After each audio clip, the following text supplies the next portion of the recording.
There seems to be an awful lot of sad stories in the news today, and there are thousands missing. Does anybody care? New Bill Channel, where we talk about those faces. Talking news. Debbie.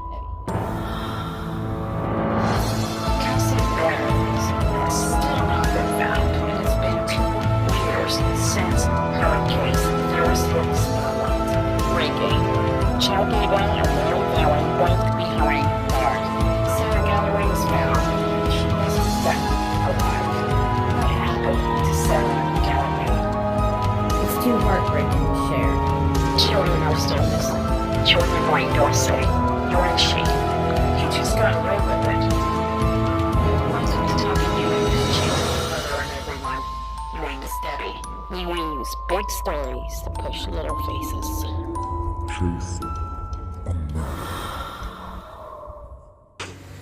Hello everyone, welcome to Chasing a Murderer Talking News. Before we get started, look for that subscribe button and push it right now so you don't forget. Also, don't forget to leave a like and a comment. So everybody knows that is chasing. I'm tired today, guys.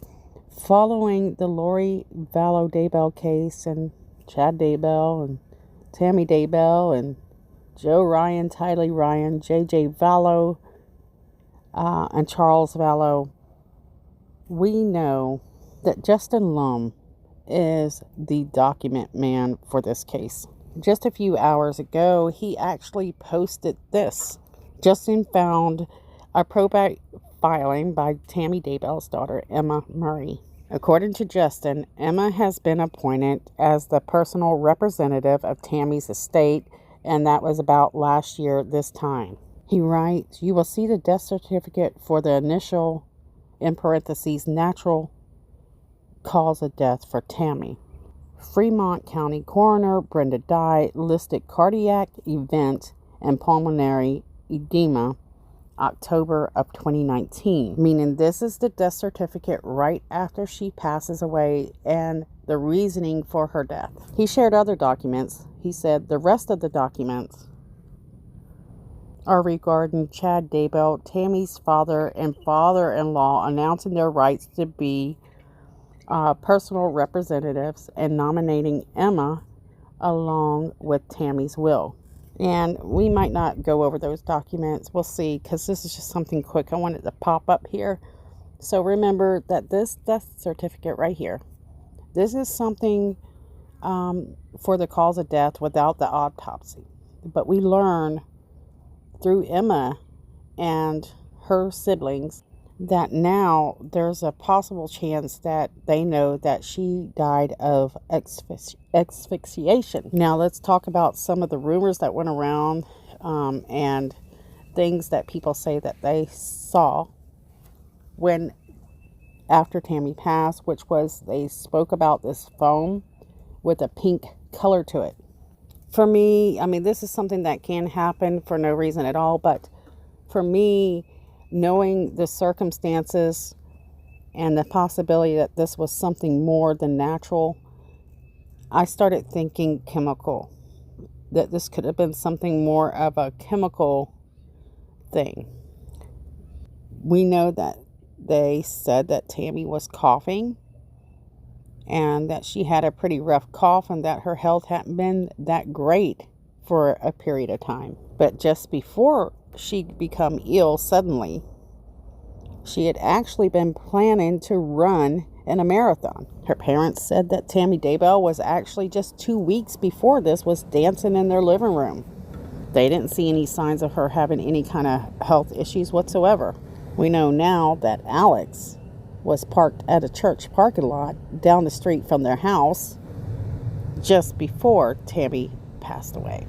And you know what? I keep starting these videos as if everybody watching this has followed this case from the beginning to the end and to the current like we have. So this is a case where Doomsday Mom, Lori Vallow, and her new husband, Chad Daybell, are accused to have murdered Tammy Daybell, which was Chad's wife, just a few weeks before he married Lori Vallow. Her kids had disappeared. Lori Vallow's husband was shot, supposedly by self-defense by her brother, which is also her protected angel, and they were arrested after the children were found in the backyard of her new husband's home, Chad Daybell, in Rexburg, Idaho.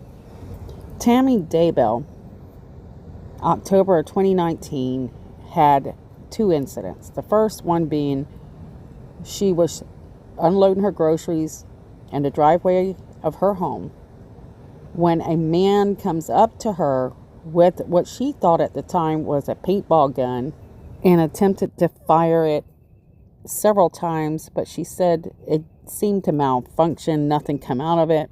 She hollered for her husband, Chad Daybell, and then the man took off running through the back of their yard. So what's interesting is I've always wondered during that day if it was Alex Cox, speculating. If he run through their backyard, most likely he ran into something, the barn, a neighbor's house. And did anybody see a car leave from that area that day? You know, how did Alex Cox get there? Where did he come from? Did anyone see anything at all? What does his GPS information say about that day? Tammy Daybell was lucky that day. She wrote on Facebook about her experience, and when she had actually called the police after it happened, they kind of wrote it off as maybe a prank by a bunch of teenagers, which I find very odd, because we know that Kay Woodcock was in touch with police, and they were reaching out to police, trying to tell people, you know, we're looking for JJ, this is what's going on, there's something going on with this couple, Lori Vallow and Chad Daybell. And it's really not until November, the end of November, that we know that the Fremont actually start taking this a little bit more seriously and go out to have a talk with Lori Vallow at her town home in Rexburg, Idaho. Now I'll go into extreme details in my series, Life Beyond the Grave. If you haven't started watching that series, look it up, Life Beyond the Grave, Part 1. But anyways, Tammy had shared her experience on Facebook, and it wasn't but days later. And Chad Daybell calls 911 and tells them that he found his wife, what he believed, deceased. Now, there's some very odd details that I don't want to go over too much until I know for sure that happened right before he called, after he called, and the next few days. This is odd because they expected, well, Chad Daybell was telling people that he expected for his wife to die. And in text, he had stressed that, like Charles Vallow, the one who was shot by Alex Cox, was a demon, just like her kids that had disappeared, JJ and Tylee. They were demons as well, and no one knows where these kids are. Strange, no one saw anything. In fact, it's almost as if no one cares about the kids except for one person, and that is Kay Woodcock. She's the only one that really realizes that these kids are kind of dropped off the face of the earth. We know where those kids were found. They're not here on earth any longer. So here is the certificate. Thank you very much, Justin Lum, by the way. So those of you that are new to this case, Chad Daybell's kids seem to believe that their dad wouldn't do anything to harm their mother or even be remotely involved, to be honest. Anyways, you can see here that Tammy's taken to Flam Funeral Home, which is in Rexburg, Idaho. And to me, this should be totally illegal, is given a cause of death if you've not done an autopsy. And here you can see she's been said to have had a cardiac event and a pulmonary edema, which happened on October 19th of 2019. They asked Chad, her husband, do you want to have an autopsy? And he refuses. Here's the thing. How the heck could they feel so confident that they wouldn't do an autopsy? They must have thought that there was some sort of chance that there would be some sort of autopsy. But they didn't. And if they did, they were pretty certain that they wouldn't get caught, obviously, if they did. I mean, what would they have done to her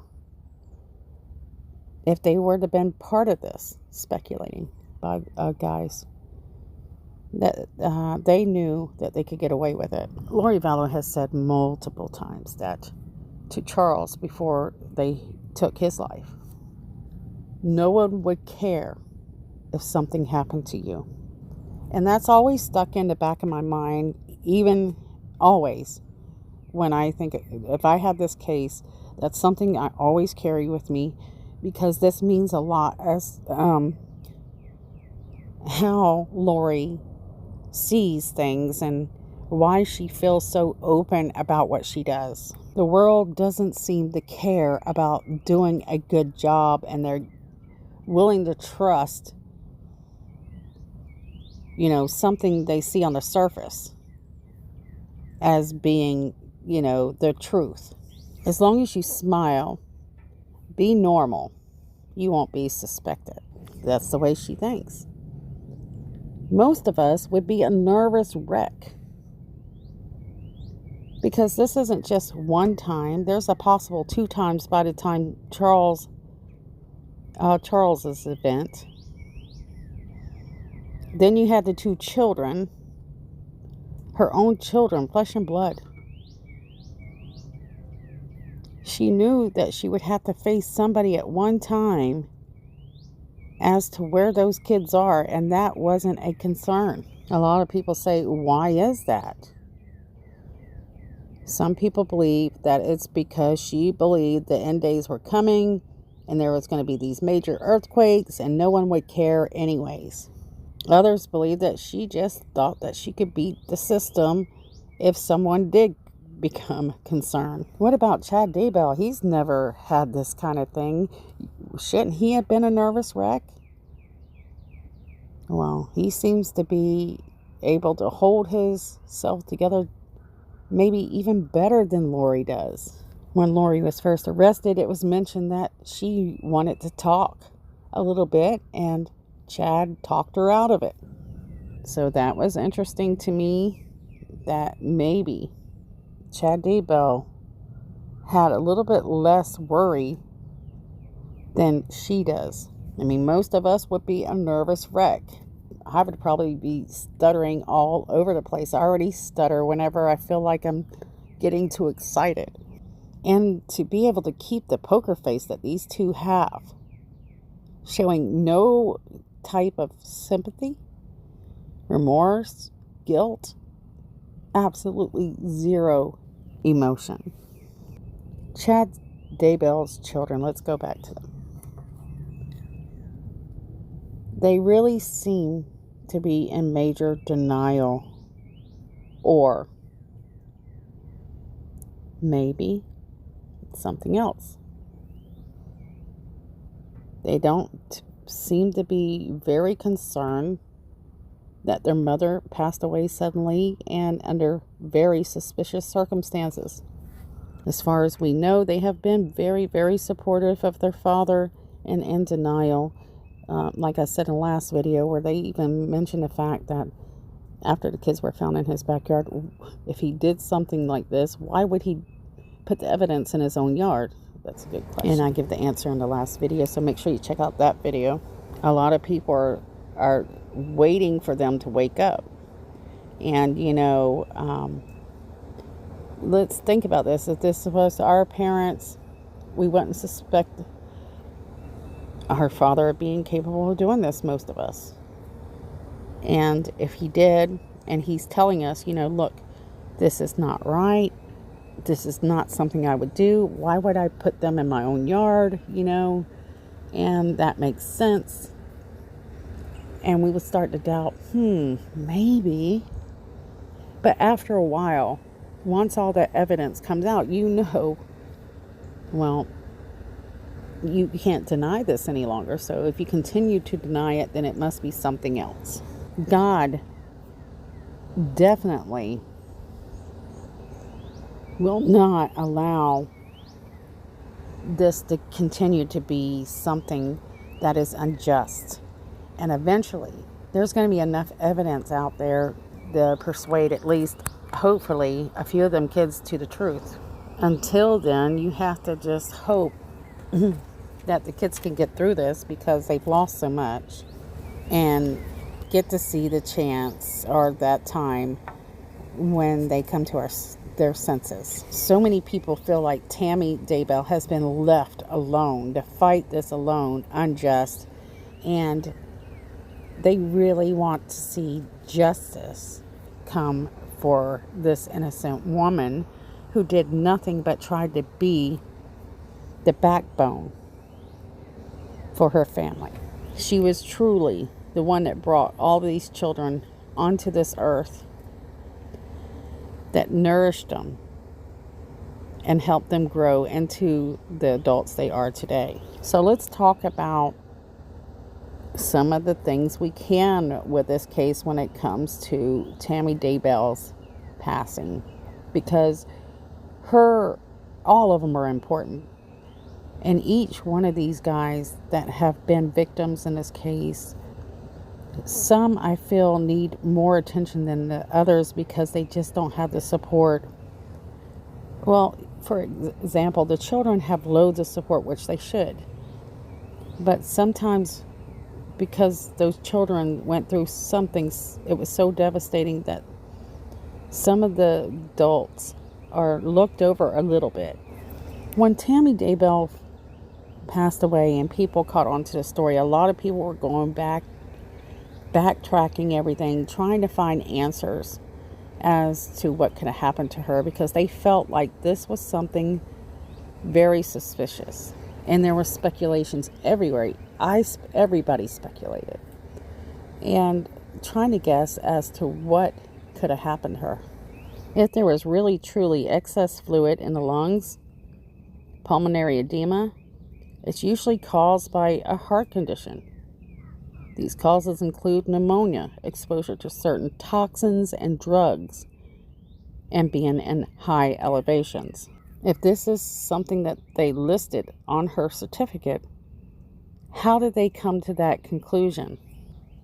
A lot of people are still waiting for the autopsy to come out, that where they had to exhume her remains, reinvestigate the cause, and then she was placed back to rest. We know that there were murder charges for Tammy, so they must have found something.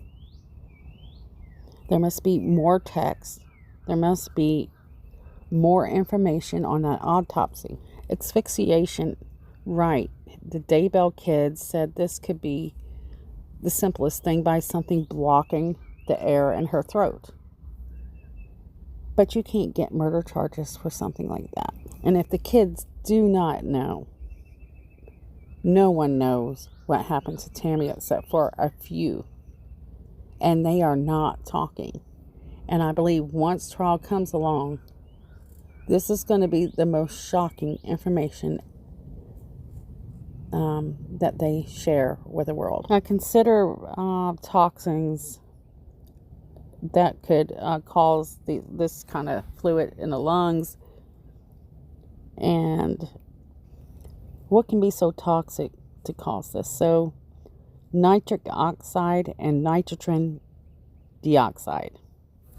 Some of this found in pest controls. Interestingly, is warnings for something, being exposed to something like this include delayed symptoms onset and relapses that it can, sorry guys, I'm stuttering, can occur 3 to 6 weeks after initial exposure with symptoms of cough, chills, fever, and shortness of breath.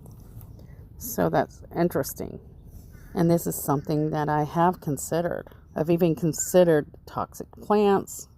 I've looked up everything you can think of. Serious acid reflux, acid vapors, chemical vapors in general.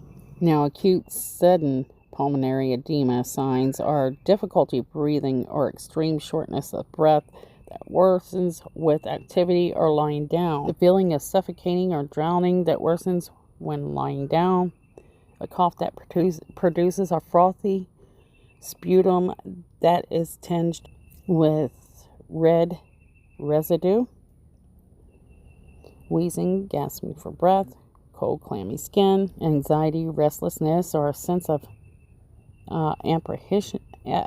apprehension, blue lips, a rapid, irregular heartbeat. Compared to long-term chronic pulmonary edema signs, difficulty breathing with activity while laying flat, wakening at night with a cough or breathless feeling, more shortness of breath than normal, especially with physical activity, wheezing, rapid weight gain, swelling on your lower extremities, fatigue, and new and worsening cough. So when you compare those kind of things, Tammy's, according to rumors or what we know so far, is more like the first one. So whatever happened to her, did it happen sudden? I looked and researched on trying to find out what happened to Tammy. I thought about, the possibility that she was strangled. And this can cause an overload of fluid in the lungs. So pulmonary edema. And this can, happen up to 2 weeks after the assault. With all that said, you just really don't know. But what we're going to find out once trial starts, it's going to be shocking.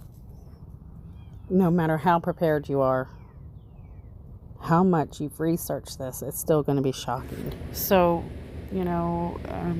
what's going to happen? We can only hope, mainly justice, and hope that the children do get the truth.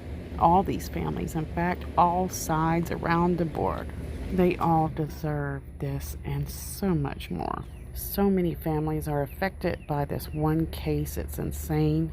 Even people on the outside are forever tarnished with this dark event. I want to say thank you to reporters like Justin Lum who shared that information because he's really on the ball. And Justin has been right on top since the beginning. Don't forget, guys, we have so many missing faces out there still whose stories have no answers whatsoever. Don't forget to jump down in the comments and comment how you feel about what happened to Tammy. What you might expect from trial. Or just say hello. Before I completely shut down, let's do some subscriber comments.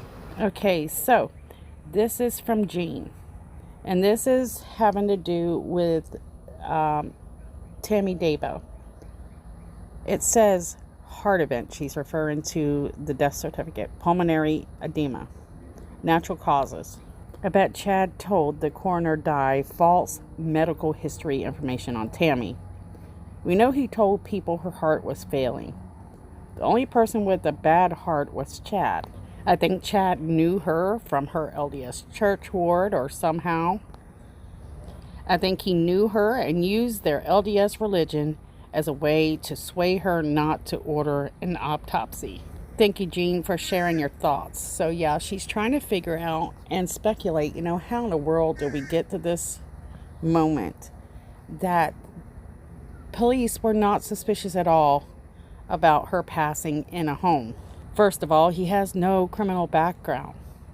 He's never been into trouble. And he's good at using his innocence and his connection to God as a loyal, honest citizen. So again, judging people on what we see is not something you can do in these days and times. That's why the Chris Watts case blew up so crazy, is the fact that you look at him and in his eyes is a softness in the way that he speaks, and it's just hard to believe that someone like that would take the life of his wife and, most of all, the children. So, the autopsy does mention that there's a heart attack and fluid in the lungs. And a lot of us are wondering, how did they come to that conclusion? Thank you, Jean.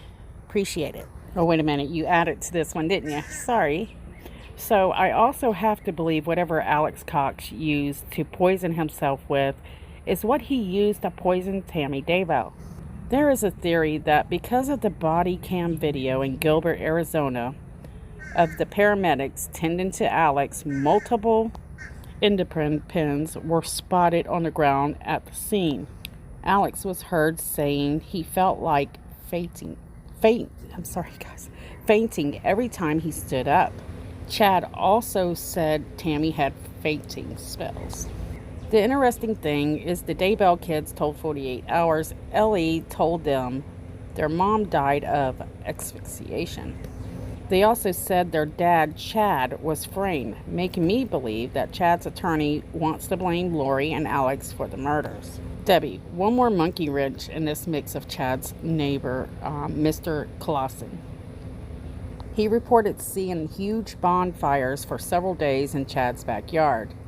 Died 1 week after he had lunch with Chad, and I think Lori was there too, but the medical report said he died of a pulmonary embolism, just like Alex and Tammy, hence the pink foam around the mouth observed at the scene in Tammy Daybell and Alex Cox's deaths. I have other connections to Chad and Lori and other possible victims.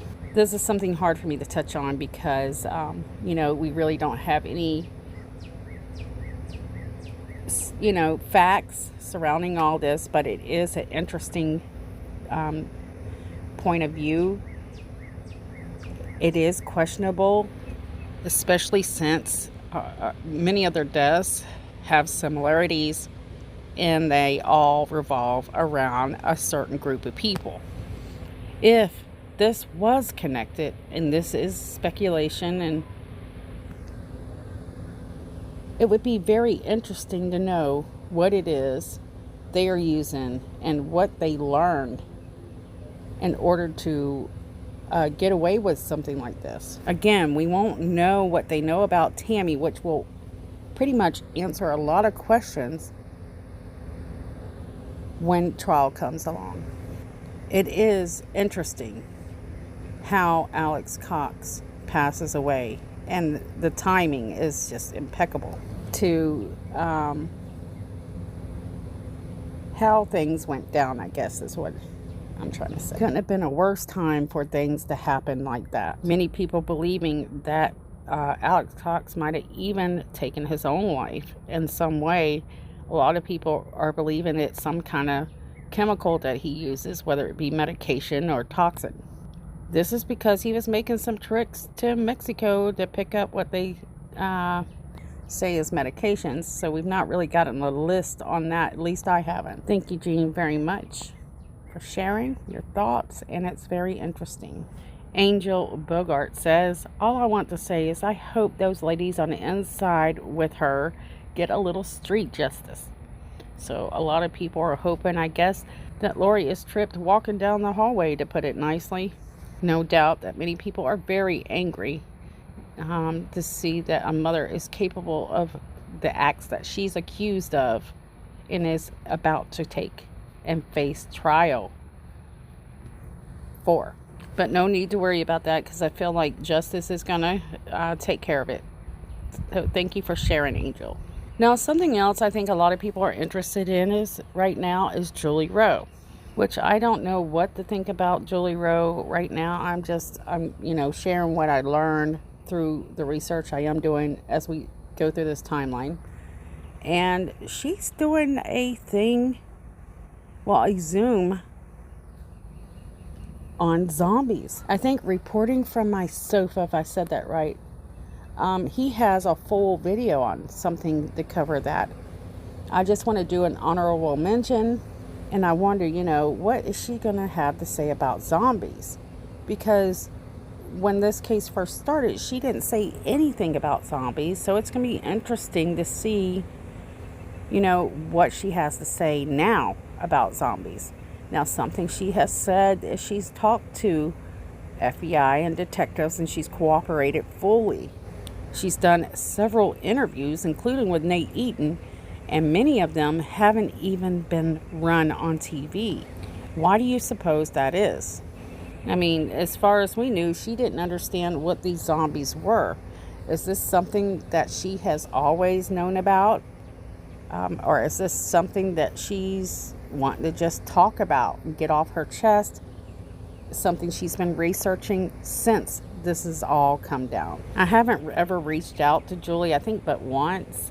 And so I've never really talked to her. So I would love to have the chance to kind of talk to her one day. So hopefully one day I will be able to, not so much for a video, but just to kind of learn truth. Anyways, guys, thank you so much for caring. Don't forget to share a video of one of our girls that are missing. We have Dulce, Jasmine Robinson, Kiera Coles, and the list goes on. And Summer Wells. My gosh. And it keeps coming. A story last night I ran across was a 3-month-old baby was kidnapped from its home. And luckily, they were able to locate that baby and bring it home. And you haven't heard about the story coming out of Wisconsin. Oh my gosh. I think her name's Shayla. Or Shaya. I can't remember, guys. I look at hundreds weekly. She was coming home from her aunt's house. She's 10 years old. And she didn't make it home. And they find her deceased on a trail not too far from her bike. At first, we heard rumors that this was a cousin. He was 16 years old, but now the facts are coming out. They're only using his initials for his name. He's 14 years old. Hit her over the head with a stick, guys.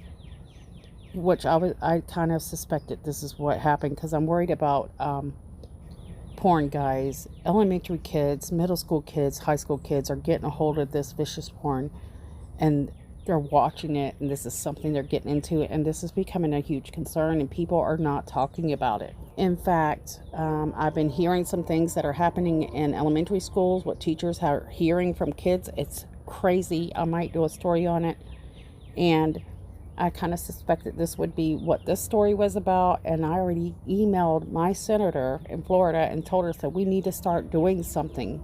Now, I just found out as I was doing this that seems that it's just insane.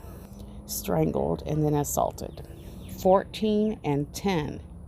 A 14-year-old attacking a 10-year-old victim. Write your senators, guys. If you want to really make changes in this country, you have to start focusing on the things that we have control of, and that's one of them. It's just a horrible story. All right, guys. Love you guys. I've got to go, and I'll see you guys soon.